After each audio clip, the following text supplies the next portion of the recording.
연금, 그 빛과 그림자, 공무원 평균 연금, 그 속살을 들여다보다. 연금? 에이 솔직히 옛날 얘기지. 요즘 누가 연금 믿고 살아? 공무원 연금? 그거 엄청 많이 받는다던데? 세금 낭비 아니야? 나도 공무원 시험이나 볼까? 노후 걱정 없이 편하게 살 수 있잖아. 우리 주변에서 흔히 들을 수 있는 이야기들입니다. 연금, 특히 공무원 연금은 뜨거운 감자처럼 언제나 논쟁의 중심에 서 있습니다. 하지만 막연한 추측과 오해 속에서 진실은 쉽게 묻히곤 합니다. 이제 베일에 쌓인 공무원 연금의 진짜 얼굴을 마주할 시간입니다. 객관적인 데이터와 생생한 사례를 통해 공무원 평균 연금의 실체를 파헤쳐보고 그 이면에 숨겨진 복잡한 현실을 함께 고민해 보도록 하겠습니다. 1. 숫자 너머의 진실. 공무원 평균 연금 얼마나 될까? 공무원 평균 연금이 200만 원이 넘는다고? 말도 안 돼. 인터넷 기사나 뉴스에서 접하는 공무원 평균 연금액은 종종 우리의 눈을 의심하게 만듭니다. 2023년 기준 공무원 평균 연금액은 약 260만 원 수준입니다.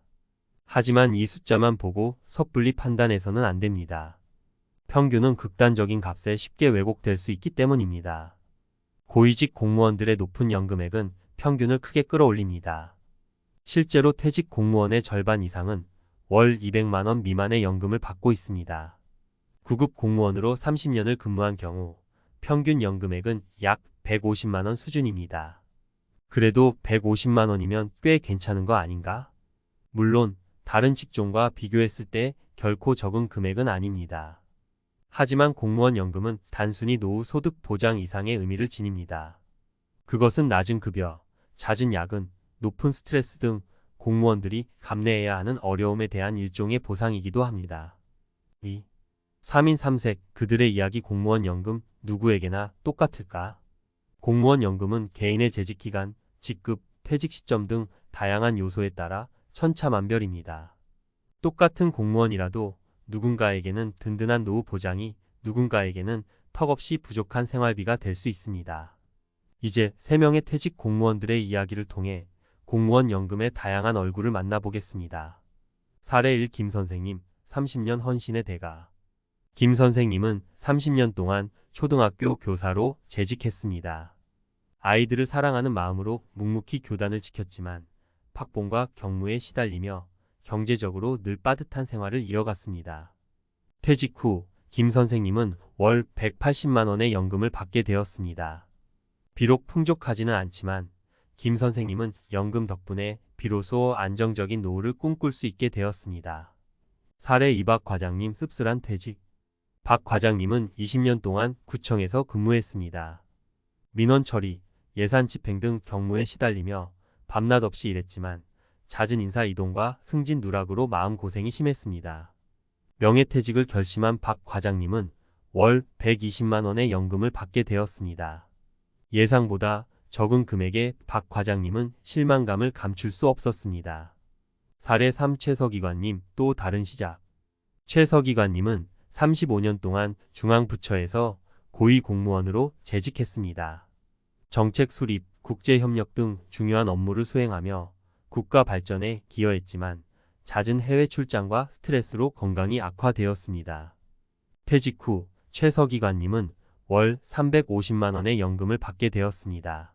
최서기관님은 연금 덕분에 경제적 걱정 없이 새로운 도전을 시작할 수 있었습니다. 3. 연금 개혁. 그 끝나지 않는 논쟁. 공무원 연금 어떻게 바뀌어야 할까? 공무원 연금 너무 많이 받는 거 아니야? 재정 적자의 주범이잖아. 공무원 연금 삭감? 그럼 누가 힘든 공무원 생활을 견뎌내겠어? 공무원 연금은 끊임없는 개혁 논쟁의 대상입니다. 재정 건전성 확보와 공무원들의 노후 소득 보장 사이에서 균형을 찾는 것은 쉽지 않은 과제입니다.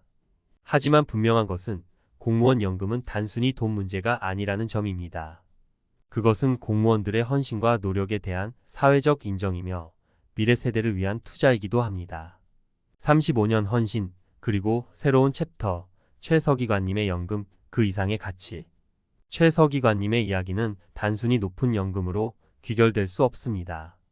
그것은 35년간 국가를 위해 헌신한 한 공무원의 삶과 그 헌신에 대한 사회적 보상, 그리고 새로운 시작에 대한 이야기입니다. 1. 35년 그 숨 가쁜 여정. 최서기관님은 35년 동안 중앙부처에서 핵심적인 역할을 수행했습니다. 정책 수립, 국제협력 등 굵직한 업무들을 도맡아 처리하며 국가 발전에 혁혁한 공을 세웠습니다. 하지만 그 과정은 결코 순탄치 않았습니다. 잦은 해외 출장, 경무와 스트레스, 그리고 그로 인한 건강 악화. 최서기관님은 개인적인 삶을 희생하며 국가에 봉사했습니다. 2. 월 350만원, 그 이상의 의미. 퇴직 후 최서기관님은 월 350만원의 연금을 받게 되었습니다. 액수만 보면 높은 연금이라고 생각할 수 있습니다. 하지만 이 금액은 단순히 노후 생활비 그 이상의 의미를 지닙니다. 그것은 35년간의 헌신과 노력에 대한 사회적 인정이며 국가가 최서기관님께 드리는 감사의 표시입니다. 3. 새로운 도전, 연금이 선물한 자유. 최서기관님은 연금 덕분에 경제적인 걱정 없이 새로운 도전을 시작할 수 있었습니다.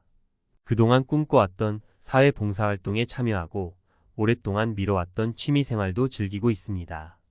연금은 최서기관님에게 단순히 돈 이상의 가치를 선물했습니다.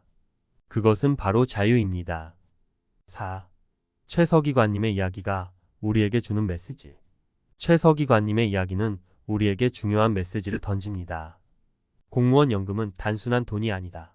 그것은 국가를 위해 헌신한 공무원들의 노고에 대한 정당한 보상이며 사회 전체의 안정과 발전을 위한 투자입니다. 연금은 새로운 시작을 위한 발판이다. 연금은 은퇴 후에도 활기찬 삶을 살아갈 수 있도록 돕는 든든한 지원군입니다. 공무원들의 헌신에 감사하자. 우리 사회의 안정과 발전은 보이지 않는 곳에서 묵묵히 일하는 수많은 공무원들의 헌신 덕분입니다. 5. 연금 지속 가능한 미래를 위한 과제. 물론 공무원 연금 제도는 끊임없는 개혁과 발전이 필요합니다. 재정 건전성을 확보하면서도 공무원들의 노후를 보장하는 것은 결코 쉬운 일이 아닙니다. 하지만 우리는 최서기관님과 같은 수많은 공무원들의 헌신을 잊어서는 안 됩니다. 그들의 노고에 합당한 보상을 제공하고 동시에 미래 세대를 위한 지속 가능한 연금 시스템을 구축해야 합니다. 마무리하며 최서기관님의 이야기는 우리에게 공무원 연금의 진정한 가치를 다시 한번 생각하게 합니다. 연금은 단순히 숫자로 표현되는 금액이 아닙니다. 그것은 한 사람의 삶과 그 삶이 사회에 기여한 가치, 그리고 새로운 시작에 대한 희망을 담고 있습니다. 우리는 이러한 가치를 잊지 말고 더 나은 미래를 위한 연금 제도를 함께 만들어가야 합니다.